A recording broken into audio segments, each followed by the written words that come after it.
खुशाब से, जहां चक number 19 MB, चक number 20 MB, चक number 29 MB और राजपूत बरादरी का अपने उम्मीदवार NA 88 इंजीनियर गुल असगर बगौर की कामयाबी की खुशी का जश्न मनाने के लिए मोटरसाइकिल और कार रैली का इनाकाद किया गया। मजीद तफसीलात ब्यूरो चीफ खुशाब मोहम्मद अब्दुल्ला की इस रिपोर्ट में।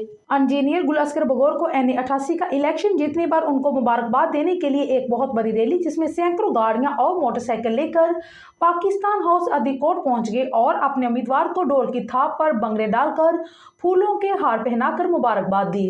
रैली की क़यादत हाजी मोहम्मद दौद, साबिक काउंसलर मोहम्मद रफीक, अब्दुल गनी, कंवल मोहम्मद हसन नंबरदार, अब्दुल गफार नंबरदार, मोहम्मद इस्माइल नंबरदार, मलक मोहम्मद अब्दुल्ला, अब्दुल अजीज नाग, अफजल नाग, मोहम्मद इब्राहिम, चेयरमैन ज़कात कमेटी अब्दुल गनी, मोहम्मद इकबाल, मौलाना मोहम्मद अशरफ, मोहम्मद इस्माइल, मोहम्मद शफीक, अब्दुल रहमान, अब्दुल सत्तार, इमरानपुरी और राजपूत बरादरी ने शिरकत की। इस मौका पर इंजीनियर गुल असगर बगौर ने तमाम आने वाले मौजूद मेहमानों का शुक्रिया अदा किया। उन्होंने कहा कि NA 88 की कामयाबी ये मेरी कामयाबी नहीं बल्कि तमाम हल्के की आवाम की है, जिन्होंने मुझ पर एतमाद किया और मुझे कामयाबी से हमकिनार किया। मैं हमेशा आपका एहसानमंद रहूंगा। अपने इलाके की तमीर तरक्की, फ़लाह बहबूद मेरी तरजीहात में शामिल है। मैं आप सबको भी मुबारकबाद पेश करता हूँ इस अजीमुल शान कामयाबी पर।